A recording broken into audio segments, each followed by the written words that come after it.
sometimes politics just doesn't make sense. Recently, the Republicans did not make the gains in the American elections that they thought they were going to.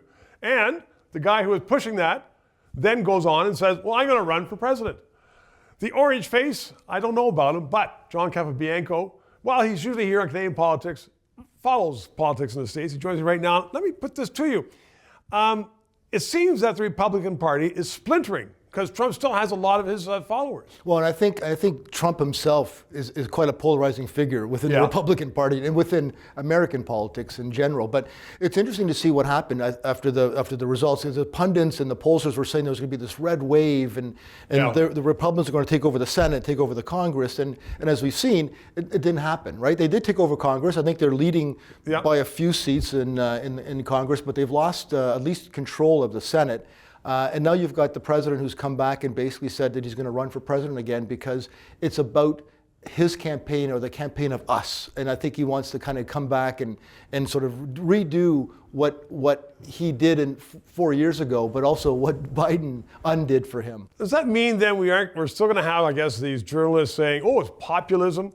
I mean, I read an article the other day about populism, and we seem to be dividing the states more and more. You know, it used to be 49-51, but you didn't go to war for the 4 years in between, or the 2 years in between. And now people say, well, I'm right, and I'm banging you on the head to try and make sure that you know that.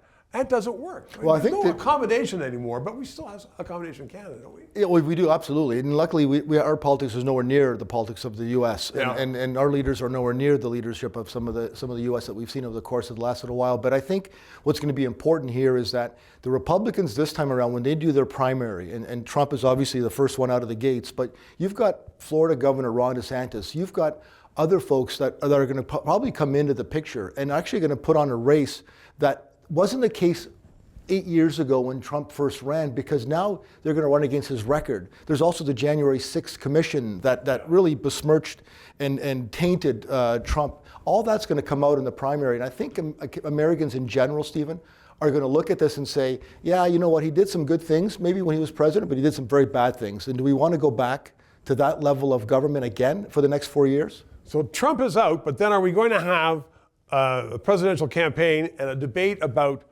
not so much abortion or other values, but a debate about the states and the economy and how to get ahead? Because when people are making money, it's easier for them. Well, if you look at the exit polls from the midterm elections, the two biggest issues were abortion and the economy. And the abortion issue, I think, is what prevented the Republicans from gaining seats both in the Congress and in the Senate, because a lot of those issues, I think a lot of people came out for those, because a lot of states had referendums on the abortion issue and got a lot of people to the ballots. It's a tough issue, abortion. I think that Canadian politicians are right in saying it's an individual thing. Time for another one on that one. Thanks, John. 3 minutes. When someone comes up to me in the Buckhorn Hardware and says, you're Stephen LeDrew, and I go, yeah. He says, I watch you every day because I want to learn what's going wrong in this country. We're doing something right because other people are not reporting things. If you agree, please subscribe and PayPal and enjoy.